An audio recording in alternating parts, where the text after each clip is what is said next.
Baik, Assalamualaikum warahmatullahi wabarakatuh. Kepada yang terhormat Bapak Ihsanuddin selaku dosen pengampu mata kuliah analisis kompleks dan teman-teman yang saya banggakan.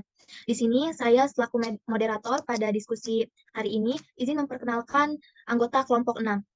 Yang pertama itu ada Agatha Mariska Panjaitan, yang kedua ada Aisyah Amelia, yang ketiga ada Azkia Azahra, saya sendiri, yang keempat ada Nova Melinda Kinaro, dan yang terakhir ada Siti Azria Yulianti. Untuk materi pertama akan dijelaskan oleh presentator pertama yaitu Siti Azria Yundianti. Kepada Azria dipersilakan. Oke, baik. Terima kasih kepada moderator. Materi yang pertama yaitu turunan. Definisi dari turunan yaitu diberikan fungsi f yang didefinisikan pada daerah D dan Z0 adalah elemen dari D.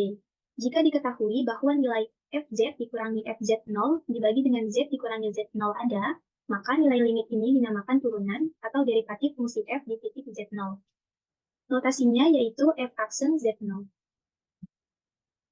Selanjutnya, jika turunan dari Z0 ada, maka f dikatakan terdiferensial atau diferensiabel di Z0. Dengan kata lain, f aksen Z0 sama dengan limit delta Z mendekati 0, delta f dibagi delta Z sama dengan limit delta Z mendekati 0, fz0 ditambah delta Z dikurangi fz0 dibagi delta Z. Kemudian, jika terdiferensial di semua titik pada D, maka f terdiferensial pada D.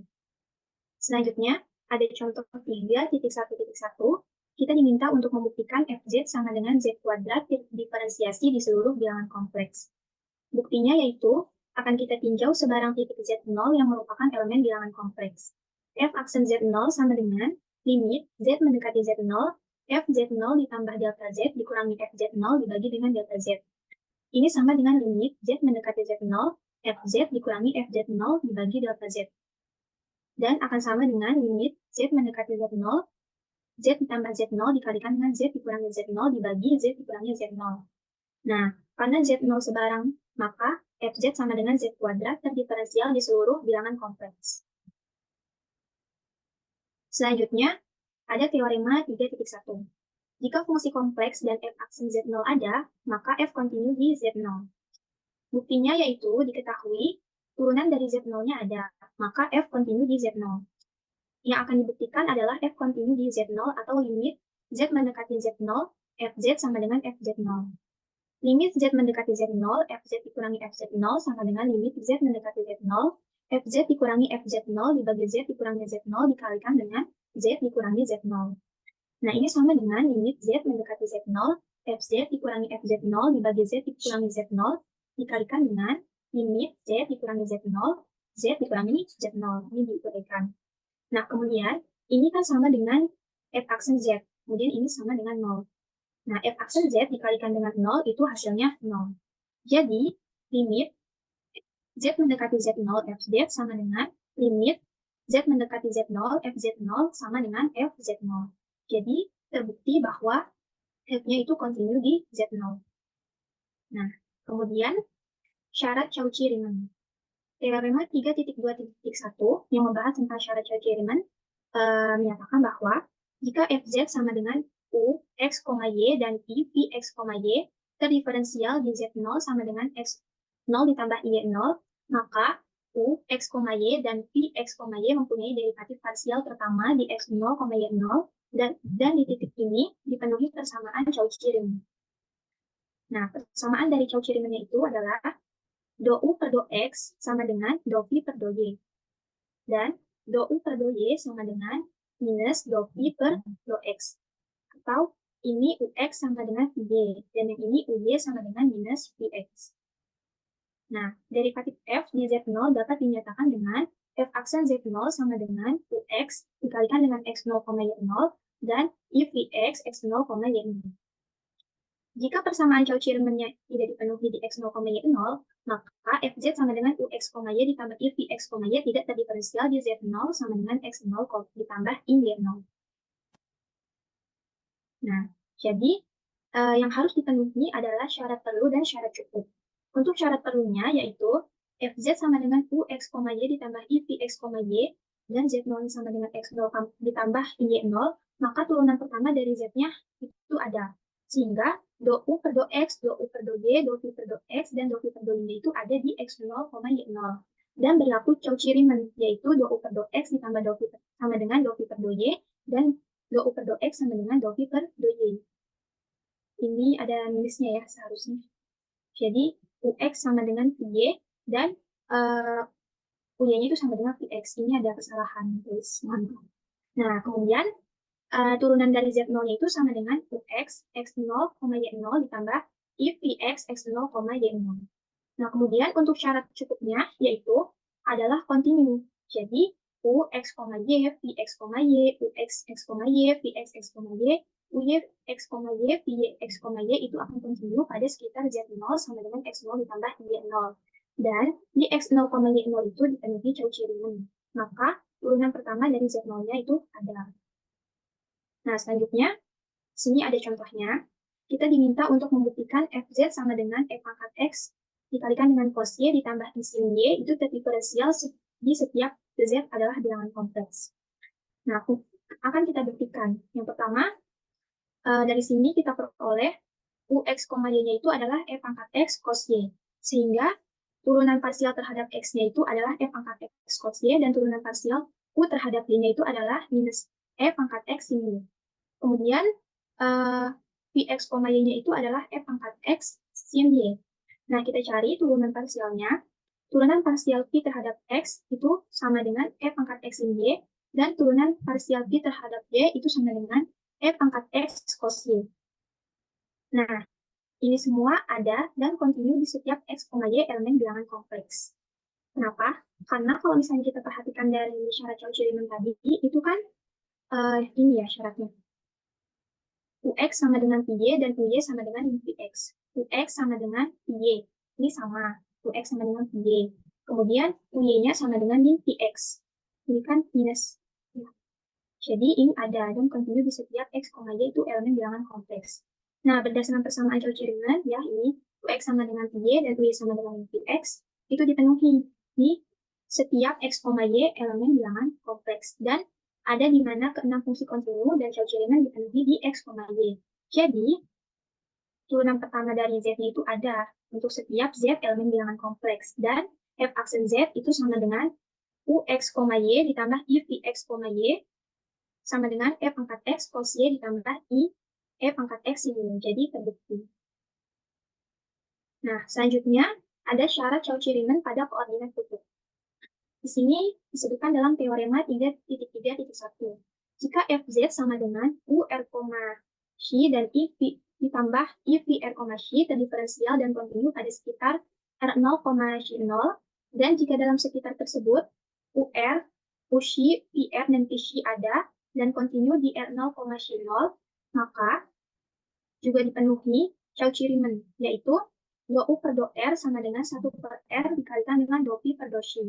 Dan do Pi per do R sama dengan min 1 per R dikalikan dengan do U per do Xi. Jadi ini untuk persamaan dalam Cauchy-Riemann koordinat kutubnya. Nah, kalau ini dipenuhi, maka turunan dari Z itu ada di Z sama dengan Z0. Dan turunan dari Z itu, F aksen Z sama dengan cos Xi 0 dikurangi I sin Xi 0 dikalikan dengan UR yang dikalikan dengan R0, Xi 0 ditambah I VR dikalikan dengan R0, Xi 0. Nah, kemudian kita perhatikan contohnya di sini, diketahui Fz sama dengan Z pangkat min 3. Tentukan F aksen Z dalam bentuk koordinat kutub.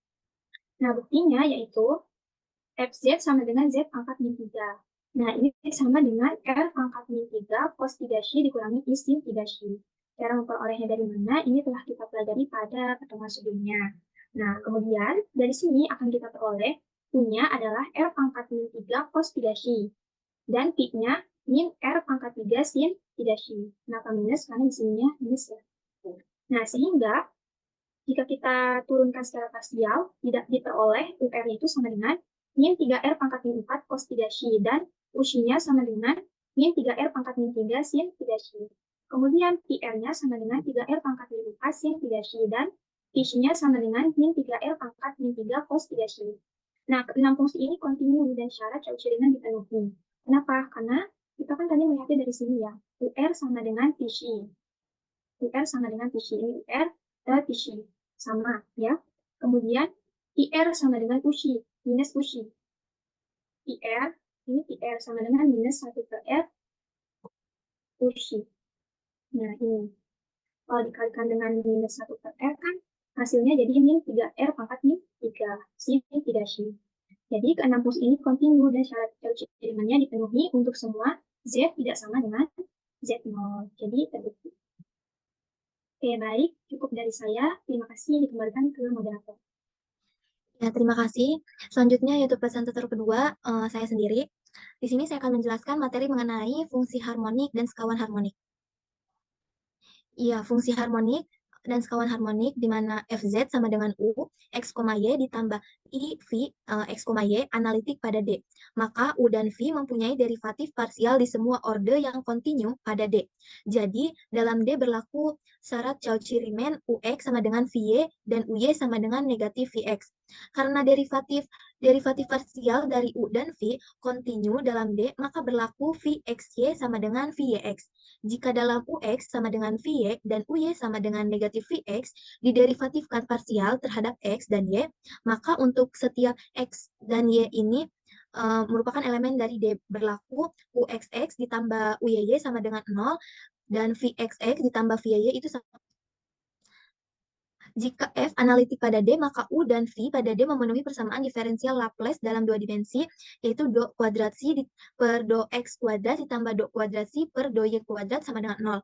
U dan V, di mana FZ sama dengan U X, Y ditambah IV X, Y analitik pada suatu domain, maka FZ harmonik pada domain tersebut.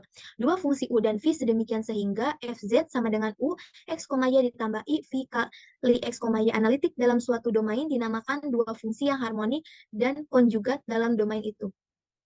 Ya, di sini ada contoh, yaitu misalkan V sama dengan X kuadrat dikurangi Y kuadrat, dikuadratkan lagi. Apakah fungsi tersebut harmonik? Jika iya, tentukan fungsi analitik sekawan dari Fz sama dengan U, X, Y ditambah IV, X, Y. Penyelesaiannya yaitu akan diselidiki apakah V merupakan fungsi harmonik atau bukan. Perhatikan bahwa Vx sama dengan 2 dikali X kuadrat dikurangi Y kuadrat dikali 2X sama dengan 4X pangkat 3 dikurangi 4XY kuadrat.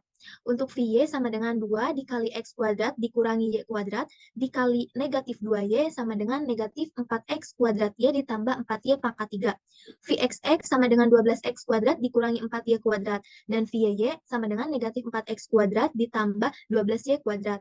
Vxx dan VY kontinu pada semua Z, tetapi tidak memenuhi persamaan Laplace, yaitu Vxx ditambah VY sama dengan 8X kuadrat ditambah 8Y kuadrat sama dengan 8 dikali X kuadrat ditambah Y kuadrat bukan sama dengan 0. Jadi V bukan fungsi harmonik. Selanjutnya ada materi fungsi eksponensial. Ya, fungsi eksponen pada bilangan kompleks merupakan perluasan dari fungsi eksponen pada bilangan real. Perhatikan penderetan Maclaurin dari E pangkat X, cos X, dan sin X untuk semua bilangan real X. Di sini ada E pangkat X sama dengan sigma N sama dengan 0, X pangkat N per N faktorial sama dengan 1 ditambah X ditambah X kuadrat dibagi 2 faktorial, dan seterusnya.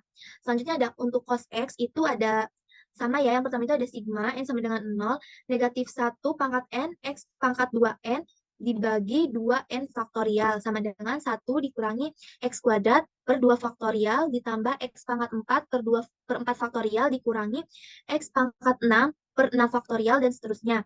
Untuk sin X itu sama, nanti hasilnya menjadi X dikurangi X pangkat 3 dibagi 3 faktorial ditambah X pangkat 5 dibagi 5 faktorial dikurangi X pangkat 7 dibagi 7 faktorial, dan seterusnya. Notasi E pangkat Z atau XZ, pangkat Z sama dengan E pangkat X dikali cos Y ditambah I sin Y sama dengan E pangkat X plus IY sama dengan E pangkat X, E pangkat IY. Ya, untuk bilangan kompleks Z sama dengan IY diperoleh E pangkat IY sama dengan 1 ditambah IY ditambah IY kuadrat per 2 faktorial ditambah IY pangkat 3 per 3 faktorial, dan seterusnya. Itu akan menghasilkan cos Y ditambah I sin Y. Di sini ada sifat-sifat fungsi eksponen. Misalkan Z1 sama dengan X1 ditambah IY1. Dan Z2 sama dengan X2 ditambah IY2. Maka sifat yang pertama yaitu E pangkat Z1, E pangkat Z2 sama dengan itu pangkatnya ditambahkan. Untuk pembagian yaitu pangkatnya dikurangi. Kalau untuk pangkat dipangkatkan lagi, itu pangkatnya dikalikan. Yang keempat itu ada E pangkat Z ditambah 2K Pi sama dengan E Z2. Yang kelima sifatnya yaitu E pangkat Z M per N sama dengan E pangkat Z plus 2 K Pi dikali M dibagi N. Selanjutnya yang keenam itu ada E pangkat Z sama dengan E pangkat Z. Rumus Euler. Di sini ada E pangkat Y sama dengan cos Y ditambah I sin Y. Sehingga jika Z sama dengan X plus Y, maka E pangkat Z sama dengan E pangkat X dikali cos Y ditambah I sin Y. Dalam bentuk polar, jika Z sama dengan R, cos theta ditambah I sin theta, maka dapat ditulis menjadi Z sama dengan R, E pangkat I theta. Sehingga dari rumus Euler akan diperoleh E pangkat 2 Pi sama dengan 1, E pangkat Pi per 2 sama dengan I, E pangkat Pi sama dengan negatif 1, E pangkat negatif Pi per 2 sama dengan negatif I, dan E pangkat negatif Pi sama dengan negatif 1. Ya, di sini ada bentuk khusus. Yang pertama itu ada jika Z bilangan real, Z sama dengan X ditambah I 0, maka E pangkat Z sama dengan E pangkat X, cos 0 ditambah I sin 0 sama dengan E pangkat X. Yang kedua, jika Z sama dengan IY sama dengan 0 ditambah IY, maka E pangkat Z sama dengan E pangkat IY sama dengan E pangkat 0 ditambah IY sama dengan E pangkat 0 dikali dengan cos Y ditambah I sin Y sama dengan cos Y ditambah I sin Y. Yang ketiga, jika Z sama dengan X ditambah IY, maka E pangkat Z sama dengan E pangkat X dikali cos Y ditambah I sin Y sama dengan E pangkat X cis Y. R sama dengan nilai mutlak E pangkat Z sama dengan E pangkat X lebih dari 0, argumen E Z sama dengan Y. E pangkat Z analitik untuk seluruh Z. Turunannya adalah FZ sama dengan E pangkat Z. Untuk turunan dari Z, turunan pertama dari Z yaitu E pangkat Z. Ada bentuk polar yaitu Z sama dengan R cos theta ditambah I sin theta. Z sama dengan R E pangkat I theta. Nilai mutlak E pangkat IY sama dengan nilai mutlak cos Y ditambah I sin Y. Nilai mutlak ini akan kita akarkan menjadi cos kuadrat Y ditambah sin kuadrat Y, itu sama dengan 1. Jadi nilai mutlak E pangkat Z sama dengan E pangkat X. Argumen E pangkat Z sama dengan Y plus minus 2N dikali Pi. Yaitu hitunglah E pangkat Z dalam bentuk U ditambah IV dan nilai mutlak E pangkat Z. Yang pertama itu Z sama dengan 3 ditambah PI. Untuk menyelesaikannya yaitu di sini kita mempunyai Z sama dengan 3 ditambah PI. Nah, untuk E pangkat Z-nya itu yaitu E pangkat 3 ditambah PI. Sama dengan E pangkat 3 dikali cos pi ditambah I sin pi sama dengan negatif 20,085 ditambah 0i sama dengan negatif 20,085. 0, negatif apa tuh? Maksudnya 20,085 ini hasil dari nilai mutlak E pangkat 3. Selanjutnya yang kedua itu ada E pangkat negatif setengah ditambah 3 per 2I. Ini dalam bentuk radian. Untuk menyelesaikannya yaitu yang tadi ya, soalnya E pangkat negatif setengah ditambah 3 per 2I sama dengan E pangkat negatif setengah dikali cos 3 per 2 ditambah I sin 3 per 2. Dalam radian itu kita ubah menjadi 0,065 dikali 0,0707 ditambah 0,9979I sama dengan 0,042 ditambah 0,605I. Nilai mutlak E pangkat Z sama dengan nilai mutlak E pangkat negatif setengah sama dengan 0,6065. Satu radian itu sama dengan 57,31636115. Selanjutnya akan dilanjutkan oleh presentator ketiga kepada Nova Melinda Kinaro, dipersilakan. Guys, ini ganti link nggak? Sisa 3 menit. Ganti. Fungsi logaritma pada variabel kompleks didasari oleh bagaimana menyelesaikan persamaan E pangkat W sama dengan Z, dengan di mana W dan Z adalah bilangan kompleks. Jika Z sama dengan RE pangkat I theta, di mana theta sama dengan theta di antara minus pi kurang dari theta kurang dari sama dengan pi dan W sama dengan U ditambah IV, maka E pangkat W sama dengan Z, maka E pangkat W sama dengan E pangkat U ditambah IV sama dengan E pangkat U dikali E pangkat IV sama dengan RE dikali RE pangkat I theta, sehingga E pangkat U sama dengan R atau U sama dengan ln R, dan E pangkat IV sama dengan E pangkat I theta atau V sama dengan theta ditambah 2N Pi di mana N merupakan anggota bilangan bulat. Tapi E pangkat W sama dengan Z, sehingga W sama dengan ln Z, Z tidak sama dengan 0.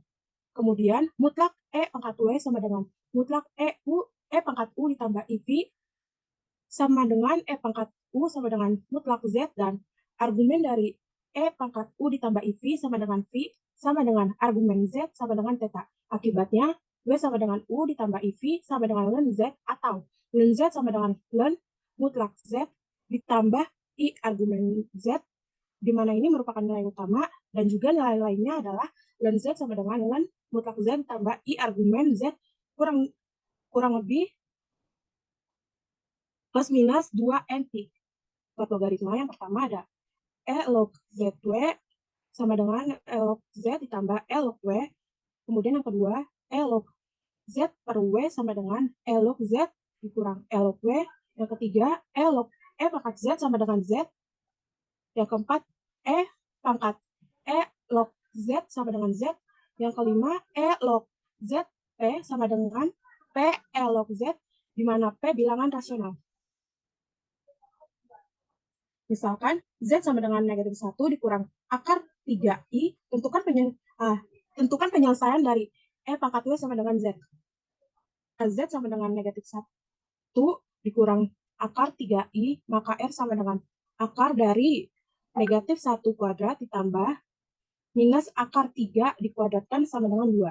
Kemudian, theta sama dengan arc tan negatif akar 3 per negatif 1 sama dengan negatif 2pi per 3, sehingga ln Z sama dengan ln R ditambah I theta sama dengan ln 2 ditambah I minus 2pi per 3 nilai utamanya, dan juga ln Z sama dengan ln 2 ditambah I dikali 2pi per 3 ditambah 2NP, yaitu nilai lainnya. Kemudian ada fungsi trigonometri dan hiperbolik. Misalkan rumus Euler, di mana E pangkat IX sama dengan cos X ditambah I sin X. Kemudian E pangkat minus IX sama dengan cos X dikurang I sin X. Cos X sama dengan setengah dikali E pangkat IX ditambah E pangkat minus IX. Sin X sama dengan setengah 1/2I dikali E IX dikurang E minus IX. Kemudian di sini ada persamaan seperti biasa, di mana kotanan sama dengan cos per sin, tan sama dengan sin per cos, sekan sama dengan 1 per cos, dan kosekan sama dengan 1 per sin. Maka cos Z sama dengan 1/2 dikali E IZ ditambah E minus IZ, sin Z sama dengan 1/2I dikali E IZ minus E pangkat min IZ. Kemudian ada turunan trigonometri, yaitu FZ sama dengan cos Z. Turunannya menjadi negatif sin Z. Kemudian FZ sama dengan sin Z, turunannya menjadi cos Z. FZ sama dengan tan Z, turunannya menjadi sekan kuadrat Z. Kemudian di sini ada definisi. Cos hiperbolik Y sama dengan setengah E pangkat Y ditambah E pangkat minus Y. Kemudian sin hiperbolik Y sama dengan setengah dikali E pangkat Y dikurang E pangkat minus Y. Misalkan Z sama dengan X ditambah IY, maka IZ sama dengan IX dikurang Y, dan negatif IZ sama dengan negatif IX ditambah Y. Kemudian cos Z sama dengan setengah dikali E pangkat IZ ditambah E pangkat min IZ sama dengan setengah dikali E pangkat min Y dikali E pangkat IZ ditambah E pangkat Y dikali E pangkat minus IX sama dengan setengah dikali E pangkat minus Y. Kemudian ini berubah menjadi cos X ditambah I sin X ditambah EY dikali cos X ditambah I sin X. Kemudian sama dengan setengah cos X dikali E pangkat min Y ditambah E pangkat Y dikurang I dikali sin X dikali E pangkat Y dikurang E pangkat min Y. Kemudian sama dengan cos X-nya dikeluarkan menjadi cos X dikali setengah dikali E pangkat minus Y ditambah E pangkat Y dikurang I sin X dikali setengah dikali E pangkat Y dikurang E min Y. Sama dengan cos X dikali cos hiperbolik Y dikurang I sin X dikali sin hiperbolik Y. Kemudian ada fungsi-fungsi hiperbolik. Yang pertama, ada cos hiperbolik Z sama dengan setengah dikali E pangkat Z ditambah E pangkat minus Z. Kemudian sin hiperbolik Z sama dengan setengah dikali E pangkat Z dikurang E pangkat minus Z. Turunannya menjadi, untuk cos menjadi sin Z. Sin hiperbolik Z, untuk sin menjadi cos hiperbolik Z. Kemudian untuk cos hiperbolik IZ sama dengan cos Z. Sin hiperbolik IZ sama dengan I sin Z. Cos IZ sama dengan cos hiperbolik Z, sin IZ sama dengan I sin hiperbolik Z. Kemudian contohnya, buktikan turunan sin Z adalah cos Z. Misal, do per do Z sama dengan dikali sin Z sama dengan do per do Z setengah 1/2 I dikali E pangkat IZ dikurang E pangkat minus IZ sama dengan 1/2 I dikali I E pangkat IZ dikurang minus I dikali E pangkat minus IZ sama dengan setengah dikali E pangkat IZ ditambah E pangkat minus IZ. Menjadi hasilnya adalah cos Z. Saya kembalikan kepada moderator. Baik, terima kasih kepada Nova. Selanjutnya akan dilanjutkan oleh presentator keempat kepada Agatha Mariska Panjaitan. Dipersilakan. Ya, baik. Materi berikutnya adalah integral kompleks. Fungsi kompleks dari variabel real. Misalkan ft adalah fungsi kompleks dari variabel real t. Ditulis sebagai f sama dengan u tambah iv dari t dengan u dan v dari t adalah fungsi real. Jika u dan v dari t kontinu pada interval tertutup, maka t lebih besar dari sama dengan a dan t lebih kecil dari sama dengan b. Maka integral dari ft terhadap dt dari A sampai B sama dengan integral dari UT terhadap DT dari A sampai B ditambah I kali integral dari VT terhadap DT dari A sampai B. Kemudian terdapat sifat-sifat. Yang pertama, real integral dari FT terhadap DT dari A sampai B sama dengan integral dari real FT terhadap DT dari A sampai B. Kemudian imajiner integral FT terhadap DT dari A sampai B sama dengan integral dari imajiner kali FT terhadap DT dari A sampai B.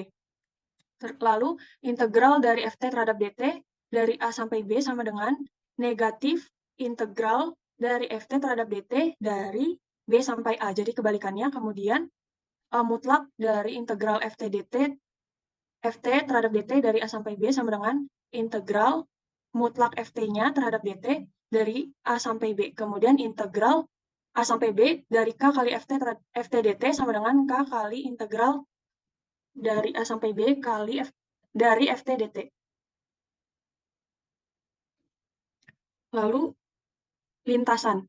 Jika G dan F fungsi bernilai real dan kontinu dari variabel T dalam interval tertutup, T lebih besar dari sama dengan A, lebih kecil dari sama dengan B, maka himpunan titik-titik di bidang XY dapat dinyatakan dalam bentuk parametriks, yaitu X sama dengan GT dan Y sama dengan HT dengan T lebih besar dari sama dengan A, lebih kecil dari sama dengan B. Oleh karena itu, himpunan titik-titik dalam bidang kompleks juga dapat dinyatakan dalam bentuk parametrik. Berikutnya ada definisi.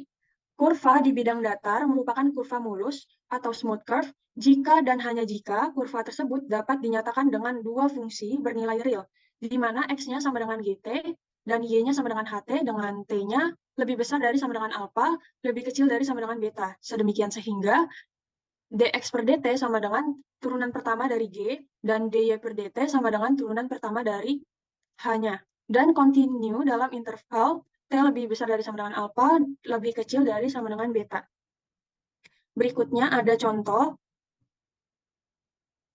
Diberikan kurva dengan bentuk parametrik X sama dengan cos T, Y-nya sama dengan 2 sin T, di mana T-nya ini lebih besar dari sama dengan 0, lebih kecil dari sama dengan 3 pi per 2. Nah, kurva dengan bentuk parametrik ini merupakan kurva mulus.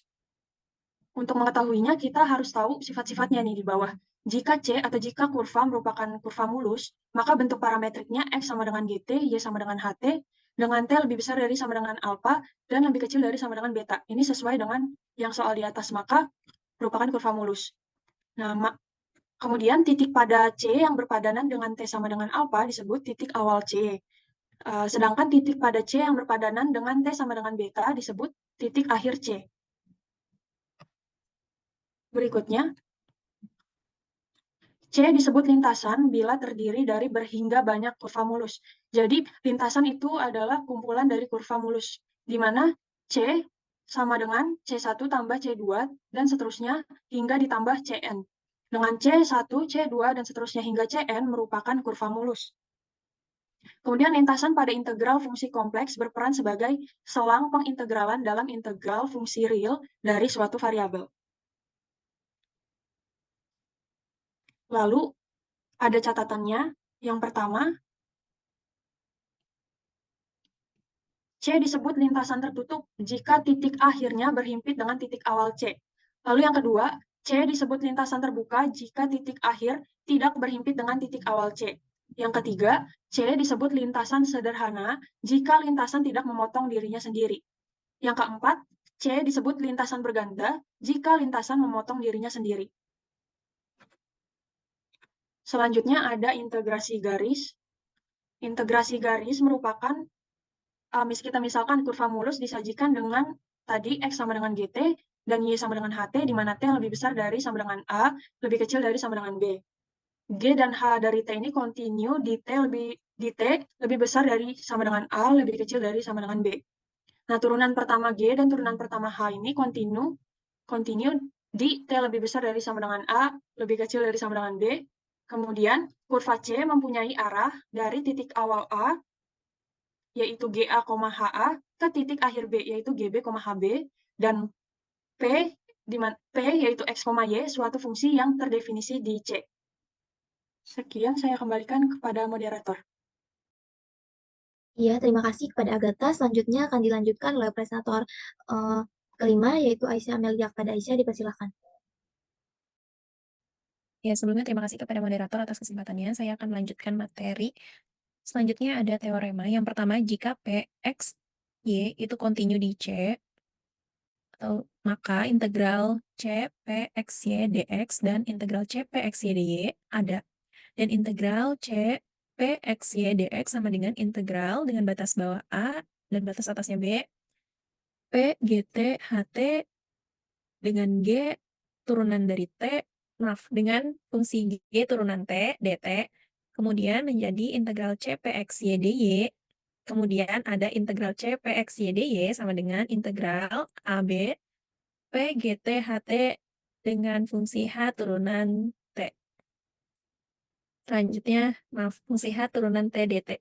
Selanjutnya yang kedua, integral AB, P, X, Y, dx sama dengan negatif integral BA, P, X, Y, dx. Yang ketiga yaitu jika P, X, Y, dan Q, X, Y itu kontinu di C, maka integral C, P, X, Y, dx ditambah integral C, Q, X, Y, dx sama dengan integral C, P, X, Y ditambah Q, X, Y, dx. Ya, selanjutnya, teorema yang selanjutnya yaitu jika P, X, Y, dan Q, X, Y serta turunan parsial tingkat pertama kontinu pada seluruh daerah tertutup R yang dibatasi lintasan tertutup C, maka integral lintasan tertutup C, P dx ditambah Q dy itu sama dengan integral rangkap 2R do Q per do X dikurangin do P per do Y dx dy. Oke, selanjutnya ada integral lintasan kompleks. Diberikan lintasan dalam bentuk parametrik X sama dengan GT, dan Y sama dengan HT dengan T di antara A dan B. Selanjutnya GT dan HT kontinu di T antara A dan B, dan G turunan T dan H turunan T itu kontinu di antara T di antara A, B. Jika Z sama dengan X tambah Y, maka titik Z terletak di C. Arah pada kurva C dari GA, HA ke GB, HB, atau dari Z sama dengan alpha sampai Z sama dengan beta. Nah, kemudian ada definisi. Diberikan fungsi FZ sama dengan UXY ditambah I, VXY dengan U dan V, fungsi dari T yang kontinu sepotong-potong pada T di antara A dan B. Nah, integral fungsi fz sepanjang lintasan C dengan arah dari Z sama dengan alfa sampai Z sama dengan beta adalah integral alfa beta fz dz itu sama dengan integral AB f gt ditambah IHT dengan turunan GT ditambah I turunan HT dt. Selanjutnya ada sifat-sifat dari integral tersebut, yaitu ada integral alfa beta fz dz sama dengan negatif integral beta alfa fz dz. Selanjutnya integral C k fz dz sama dengan koefisiennya dipindahin ke depan, konstantanya dipindahin ke depan, kemudian menjadi K integral C fz dz. Selanjutnya yang ketiga yaitu ada integral C fz ditambah gz dz, itu sama dengan integral C fz dz ditambah integral C gz dz. Contohnya yaitu tentukan integral gamma x ditambah y ditambah y dz dari z sama dengan 0 ke z sama dengan 1 ditambah i. Jika gamma adalah garis lurus yang menghubungkan z sama dengan 0 ke z sama dengan 1 ditambah i. Ini yang pertama, z0 itu sama dengan 0, ke z1 sama dengan 1 ditambah i. Kita lihat, dapat dihasilkan xy-nya itu, xy pertamanya itu 0,0 dan xy keduanya itu 1,1. Nah, persamaan garis gamma itu didapatkan dia sama dengan x dan mempunyai bentuk parametrik. Yang mana bentuk parametriknya yaitu x sama dengan gt sama dengan t dan y sama dengan ht sama dengan t. Dengan t merupakan anggota xy di mana x-nya itu 0 dan y-nya 1.